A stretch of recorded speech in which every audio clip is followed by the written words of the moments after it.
similars. I know you can see me, bats.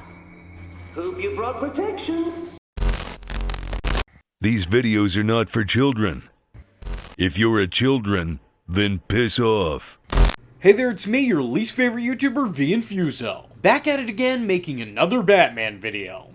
Because that's kinda what I do around here. It's strange to think that I've been making Batman videos for as many years as I have, and yet after all this time I've rarely ever spoken about the Batman Arkham series. But make no mistake, I do have some words for it. These games are some of the most beloved and successful Batman games that have ever been created. They are at the top of every top 10 Batman games lists.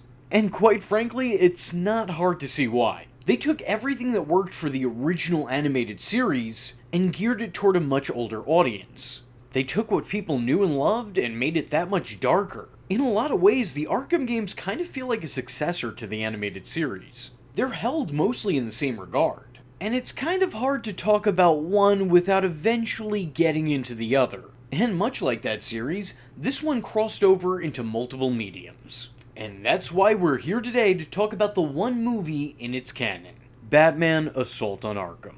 A movie which I had not seen up until today.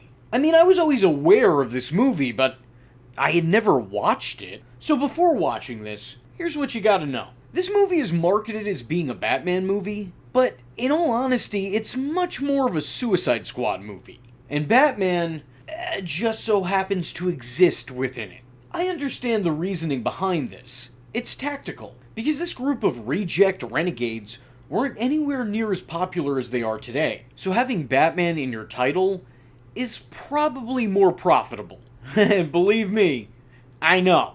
But in spite of the title, this should absolutely be seen as a Suicide Squad movie above everything else. Like I said before, this movie does in fact exist in the Arkham universe canon, but it's not exactly shackled down by its continuity. Meaning if you're coming into this with no knowledge of the Arkham games, this movie isn't going to punish you for it. But if you do go into this with a broader knowledge of the world it's tied into, I feel like you may appreciate it just a little bit more. A bunch of the series' main characters appear in this, some as main characters, some as walk-on cameo appearances. Some don't get any lines, so they're just drawn there. But when you see these characters, it's very clear that these are the Arkham iterations of these characters. There's also a few vague references to the games here and there in passing, so like I said, if you go into this knowing what it's a part of, you'll probably enjoy it a little bit more. But the story is straightforward in explaining itself, without making those watching feel like they need to do homework before sitting down to be entertained. If you're familiar with the Arkham games, it'll probably enrich your experience. But if you're not, well, it's not going to do anything to damper that experience when watching this. The performances are all well acted. No one feels out of place here. Everyone kinda excels at playing their particular parts. But then again, that might be because a lot of them have already previously played these characters. Being that it's set in the Arkham universe, there are several voice actors who return to their roles here. Kevin Conroy, who many feel is the definitive Batman, once again reprises his role. But interestingly enough, the same can't be said for his opposite. With Mark Hamill absent, the voice of the Joker from Arkham Origins, Troy Baker, fills in for him. So this makes for a pretty interesting contrast. Also back from Arkham Origins is the voice of Alfred. Hynden Walsh makes a return to the role of Harley Quinn, a character she previously played in The Batman, and then later on once again in Hush. She'd also voiced the Harley Quinn-inspired Yo-Yo in the Flashpoint Paradox, though this is her first and last time in the role in this particular series. Previously, the character was voiced by the original Harley Quinn, Arlene Sorkin, and then later on by her successor, Tara Strong, who, ironically enough, is her Teen Titans teammate. Jennifer Hale returns to the role of Killer Frost, and as always, she's doing a killer job of it. CCH Pounder is Amanda Waller because, well, let's face it, CCH Pounder is Amanda Waller, reprising her role from the Arkham series as well as the DCAU. There are two people on this planet that I will never not want to see in this role, and she is one of them. Nolan North once again returns as the Penguin, making a brief but relatively memorable cameo. But Deadshot's the one that really gets me scratching my head, because he's played brilliantly by Neil McDough, who does a lot to make an uninteresting, boring, and basic character like Deadshot seem charismatic and cunning. This is probably my overall favorite version of the character. Sorry, Will. Keep my name out your fucking mouth! But what's confusing about this casting is that the voice of Deadshot in the games is actually also attached to this movie as the voice of Commissioner Gordon, who is also not the voice of Commissioner Gordon in the games. That character has been voiced by numerous actors in that series, but he wasn't one of them. And then there's the fact that Deadshot is included in the upcoming Suicide Squad vs. the Justice League game, which is in fact set in the Arkhamverse, but he looks like this now. Then again, King Shark is also in that game, and he looks like this. While the original, in this one, looks like this. Oh, and also he dies. So, yeah, I guess we'll just have to try to figure that all out eventually. The Riddler's original Arkham voice actor is replaced by Criminal Minds star Matthew Gray Gubler, who is kinda perfect in the role. Like, I could easily see this guy playing the part in live action as well. Though his delivery of lines feels a little Tale of Two Cities. At times he sounds spot on and perfect, but from time to time his words come off as forced and just overall unnatural sounding.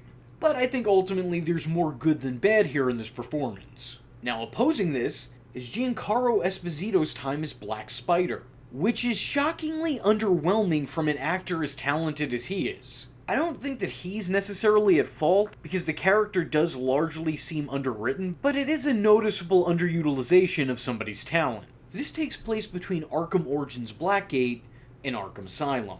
So it's right after a Suicide Squad in that universe was formed, some of which who are still in this lineup of the team, and others that were not. Oh shit! It's lightly alluded to that this isn't a bunch of the members' first task force rodeo. The team this time around consists of constant candidate Harley Quinn, Deadshot, Killer Frost, Black Spider, Captain Boomerang, KG Beast, and King Shark, all of who are led, of course, by Amanda Waller, though I'm really surprised that Rick Flag didn't make an appearance of any kind. It almost feels wrong having a Suicide Squad movie without him, but I think this team holds up in spite of that. The team is well depicted. The only one who is somewhat underwritten is Black Spider, who had all of one good scene before the movie stopped caring about him altogether. This movie really does right by Deadshot, though, a character I normally don't care all that much for, but when talking about this version of the character, I actually wouldn't mind seeing more of him. He's smart, he's sneaky, he's strategic. This Deadshot thinks ahead and adapts when things don't go according to plan. He's clever and battle-ready, and I think he serves as a believable on-mission leader of these oddities. Captain Boomerang is every bit the slimy, grimy, 2-bit crook you'd hope he'd be. He is the scummiest and sleaziest bad guy that you could possibly imagine. There are a lot of villains in this movie, but with this one, there's no gray line. He's not just a bad guy, he's a bad guy, which is exactly what Captain Boomerang is. King Shark is the obnoxious oaf. He plays the part that you would think somebody like him would play. He's big, and he's dumb. A force to be laughed at, but not trifled with. A punchline with a punch. Killer Frost is the strong ice queen with a cold demeanor. Pun intended. She seems to be one of the more rational members of the team, and she holds her own in spars whether physical or verbal. She will assassinate you literally and sarcastically. Not necessarily in that order, but also not necessarily not in that order as well. Black Spider is wildly underdeveloped, but I suppose that he serves the purpose of the plot.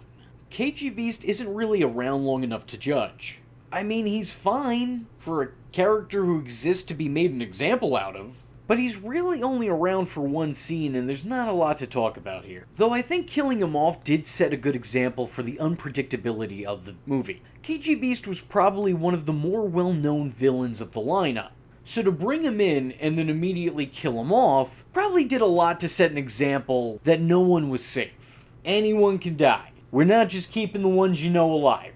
Characters like Harley Quinn, Joker, Amanda Waller, and Batman are all perfectly portrayed, but I can't really say anything about these characters that I haven't said about them before.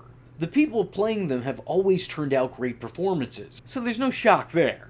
And speaking of Batman, he doesn't really have a very big presence in this movie, and I think the movie is actually made better for that. With less focus being put on the Dark Knight, it lends more room for the many other characters in the movie to shine. It also adds to the overall unpredictability of the movie and the general mystique of Gotham's protector. It makes his presence felt despite it not always being seen. And I like that these characters can exist in a story without Batman flying over them. I especially enjoy the dynamics of this particular team. Watching Killer Frost and King Shark start off fighting, only to eventually end up in an odd couple cold-blooded friendship, with the Shark having a bit of a crush on this glacier of a girl, who is not above placating him to use him as muscle, it made for an entertaining dynamic. It's an interesting relationship that unfortunately only happens in passing micro-actions. As there isn't too much emphasis put on it, watching Harley chase after Deadshot was a refreshing change from watching her instead chase after a violent, psychotic clown. It was nice to see her pine after someone else. Anyone else. And for a moment there, she really had something that was substantially less awful. I mean, granted, the two definitely aren't an ideal match by any means, but literally any pairing is better than the one that she was previously a part of. Seeing some of the competitive conflicts between the team's main men, Black Spider, Boomerang, and Deadshot all seem constantly at odds with each other, and continually ready to prove their alleged superior worth. But it is nice seeing that all these bad guys are joined together by their mutual distrust of Amanda Waller and mutual disliking of Captain Boomerang. I mean, seriously, this guy was doing himself no favors and making no friends on the team, either creeping out or flat out annoying all those he worked with. I think this was an interesting introduction of the Suicide Squad to the Arkhamverse officially. It's pretty tame in terms of what's been done with these characters over the last couple of years, but I think it definitely displays the overall dysfunction between the team's hostile members. It's these characters of forced circumstances back and forth banter that really are the highlight of the movie. More often than not, their general disorder causes these cohorts to clash, and a series of bad choices and infighting typically stands in the gang's way more often than those who oppose them.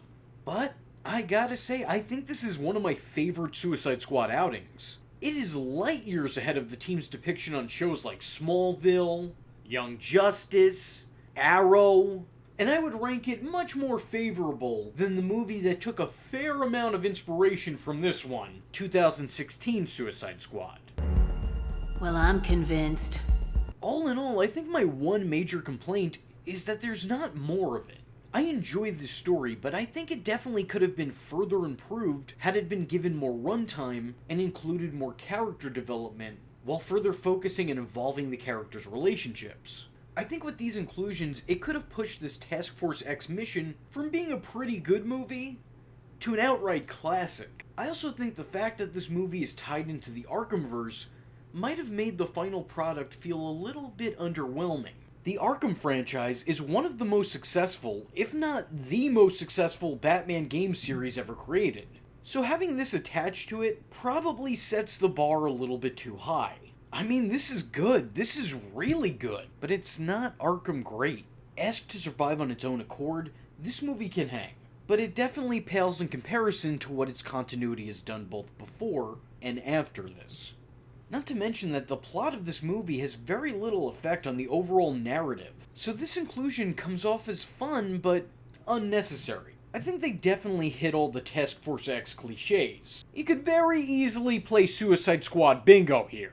An unwilling team of criminals are put together and forced to do the bidding of Amanda Waller through the use of bombs implanted in their brains. Teammates fight, friendships are formed, rivalries are established. The gang goes on missions which utilize every team member's unique set of skills. Things go relatively well, until they don't, but then they ultimately do again. Harley does something to screw things up for the rest of her teammates. One of the teammates has a secret objective given to them by Amanda Waller. Amanda Waller kills one of the team's members just to prove a point. And not everyone on the team makes it to the end credits. I'm not trying to insult this movie by calling out these tropes, because as a means of an introduction to a potentially wider audience, it's these establishing notes that you want to be hitting. There's nothing wrong with having a formula, and it's important to note that this was one of Task Force X's first major appearances. Though I feel like a lot of these beats were later recycled by a lot of others attempting to tell their own good Suicide Squad story. and from one especially. As a matter of fact, I feel like this movie has a lot in common with the 2016 Suicide Squad movie. Believe it or not, the two have a lot of similar elements. Similar plot points, similar shots, similar interactions. Let's just list some of them. Batman is a background character to the main plot, Joker having his own minor subplot away from the Suicide Squad, Harley and Deadshot having some sort of a thing, Joker and Harley commandeering a helicopter in the climax of the movie, Deadshot going against Amanda Waller's orders, movie ending with Batman confronting Amanda Waller privately. When I watch this, I'm reminded of that terrible Suicide Squad movie a lot. But I'm not holding it against this. As a matter of fact, I think it's really interesting to compare and contrast. This movie is like watching what that movie was trying to do, except this one actually succeeds and is good. The plot is pretty simple. Amanda Waller brings a bunch of talented and skilled criminals together, forming Task Force X. And she plans on having the loonies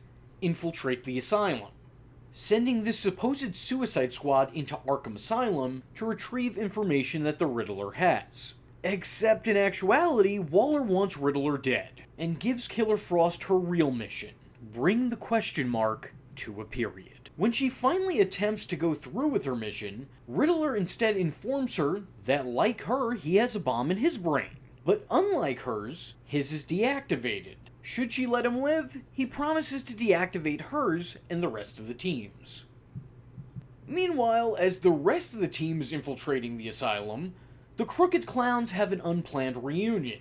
Harley and Joker are currently on their off cycle, so the mere sight of him is enough to drive her to the point of attempting to riddle him with bullets. But in an attempt to hinder her ex, she accidentally helps him, eventually leading to his most recent escape. Meanwhile, Batman is out of the picture, desperately trying to track down a dirty bomb the Joker's planted. The squad take Riddler up on his offer, but his plan doesn't work on all of the team. But all of the relatively human characters get to carry on with their merry way. They get to live on without the threat of the wall acting as their ceiling. Batman infiltrates the group of loonies infiltrating the asylum in an effort to take them down, while the Joker decides to do what he does best: make everything about him. Ah yes, the old Arkham Origins trick. He takes control of Arkham and unleashes all of its prisoners. Ah yes, the old Arkham Asylum trick. The squad have to battle Gotham's worst, some subduing them and others being subdued by them. Batman manages to find and dismantle the bomb, while Deadshot and Joker duke it out over this unfortunate love triangle. The helicopter crashes with Joker still inside, eventually revealing... They never did find the Joker's body, did they? Like another movie that I know. And just like in that movie, it's clear that despite logic, the Joker has somehow survived. And I think this movie is great on its own. But when trying to stuff this into an already established canon, it's weird to see how much it both works, but also doesn't work at all. Seeing Joker and Harley seemingly at their end, only for it to become another false finish in a long line of false finishes, is well done. But I can't tell if that's by design or coincidence, because on one hand, it's kinda weird trying to fit this in right before the events of Arkham Asylum, seeing as the couple was on the outs beforehand, but seemed perfectly fine in that game. I think in a way this could speak volumes for the inconsistency in toxic relationships. You see the two of them together at their worst, before you see them at what Harley would consider their ideal. Once again, the events of the first game take place after this. Games which show Harley as subservient to the Joker, and completely devoted to his madness. So seeing her have a potential out of that lifestyle, before intentionally disregarding it and embracing her love life of crime, is kinda shocking. I think in post, it's a great example of the control Joker has over her. Seeing her getting so close to breaking this bad habit, but then falling prey to it again. Even when she has an escape, his influence causes her not to take it. I think the Riddler's escape at the end of the movie explains why he's so hands-off throughout the rest of the games. I mean, the guy's still pulling his pranks and sending out his riddles and devising masterful schemes, but he's certainly not a public figure. So I think this movie does a good job of showing why a man who feels he deserves credit for all that he does wouldn't be present to accept it. The guy got away. He's trying to keep it low profile. But once again, when tied into its continuity, there are a few questions that come up. Like, why did the Penguin have his hand casted up when Batman did not in fact break said hand yet? Or why did Scarface have a Joker makeover when that doesn't happen until later in the first game? Did the Joker just dress up? He just kept stealing the ventriloquist dummy and putting his lipstick on it? I don't understand. Bane breaks out of Arkham here, but in the games, I'm pretty sure it said that he broke out of Blackgate. But then again, this isn't the first continuity issue with Bane in the series. But outside of these factors, I think it fits in well within its world. Or at least it did before this upcoming Suicide Squad game comes out and completely retcons this, as well as several comics attached to it. All in all, I highly recommend checking out this movie. It succeeds in everything it wants to do. When it wants to be funny, it's funny. There are some well-timed solid zingers in there. Its action scenes are adrenaline-filled. There's some decent fights and impressive thought-out sequences of events during battles. And it's just overall a fun, unpredictable journey from opening credits to closing credits. It is absolutely one of the most must-see adventures of the Suicide Squad. And that's without Rick Flag, and that's a point against it, make no mistake. If there was any negative whatsoever I had, other than the absence of Rick Flag, obviously, it's that some of the sound choices weren't made by people who were of sound mind. The music is very indicative of the time it came out in. This was made in 2014, so everything from a fight scene to a fuck scene is just a dubstep nightmare. I think it's the one thing that definitely dates this, but then again, they did do a Matrix shot in a movie that was made in 2014, so really, I guess what I'm trying to say is that overall this movie is timeless. Outside of that, though, I think this movie is very good. And it's just on the cusp of being great. I really enjoyed this movie, and I'm glad I finally got to sit down and watch it. And I hope you do too, because I highly recommend it. You know, I've actually been planning an in-depth Arkham retrospective for quite some time now. So if you like this video and that's something some of you would be interested in, let me know in the comment section below by leaving a comment saying, Batman is a superhero. And with all that being said, I was your least favorite YouTuber, Infuso, and I thank you for watching. Hope to see you in the next one. I never need to do that again. Are you kidding? I feel great! I am vengeance. I am the night, and that was V Infuso. Just remember, if you're not tuning in, then you're missing out. So, if you like the words that came out of his mouth hole, and you too would like to become a V-generate, don't forget to like and subscribe. Thanks for watching, nerds! And if you're not joining the fun, you're in for one bad day. And you know what they say about having one bad day?